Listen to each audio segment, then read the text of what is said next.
Otac mi je umro. Nevolja je iznenada došla do moje porodice. Zdravo prijatelji, ja se zovem Mihajlo. U posljednjoj epizodi rekao sam vam kako sam sanjao svoju smrt, video kako sam umro, sahranu, ali sve je to bilo u snu. Sve do jednog trenutka, smrti mog oca.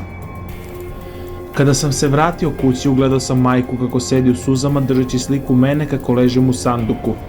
Majka mi je rekla da mi je otac umro od srčanog udara, ali je li zaista bilo to tako? Misterija koju sam kasnije saznao od majke potpuno me je promenila.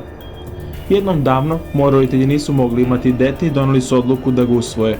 Da, danas sam saznao da sam usvojen, ali to će samo pogoršati stanje. Prema majci, ja sam za njih bio najdragocenija beba. Učinili su sve za mene, neprestano su me pažljivo gledali kako ne bi došlo do toga da mi se ne dogodi ništa loše. Ali kako se ispostavilo kada sam imao 4 godine, dogodila se užasna tragedija za moju porodicu i za mene lično. Kad smo otac i ja zajedno otišli u prodavnicu, on je odgovorio na telefonski poziv i ja sam potrčao na put.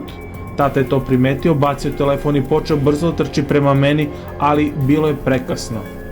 Udario me automobil i kao što su lekari rekli, umro sam tamo na licu mesta. Bože, kad mi je mama sve ovo rekla, jednostavno nisam mogao da verujem. Kako? Ako sam tada umro, kako sam sada živ? Odgovor na to pitanje otkrio sam vrlo brzo. Moja majka jedva govorila sva u suzama i mucanju. Moja sahrana je bila završena, ali moji roditelji nisu mogli sebi da oproste, a posebno moj otac. Čak i moja majka je pokušala da naudi sebi. Nisu mogli da prihvate činjenicu da više nemaju sina, pa su odlučili da potraže pomoć čarobnjaka. Došli su, ispričali sve, a čarobnjak mu je odgovorio da ne može vratiti njihovog sina, ali poznaje nekoga ko može.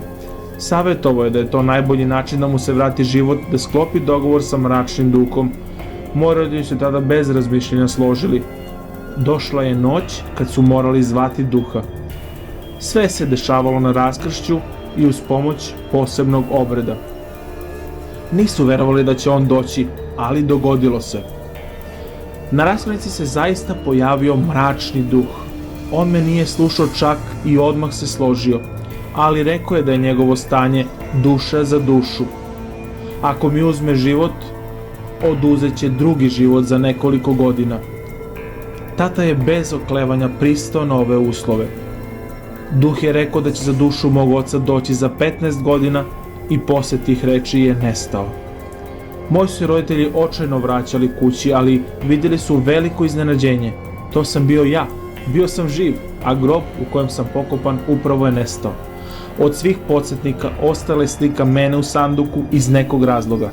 I tada je prošlo 15 godina i mračni duh, kao što je obećao, došao je za dušu mog oca. Moja majka i ja još uvek ne možemo da prihvatimo ovaj gubitak i još uvek ne mogu da verujem u to. Ispada da više ne mogu biti ja, samo zato što sam mrtav. Sada sam shvatio šta je sveštenik mislio kada je rekao: pukotina vam je u duši. Ne znam kako ću sada živjeti sa ovom istinom, ali imam samo jedan cilj, da zaštitim majku.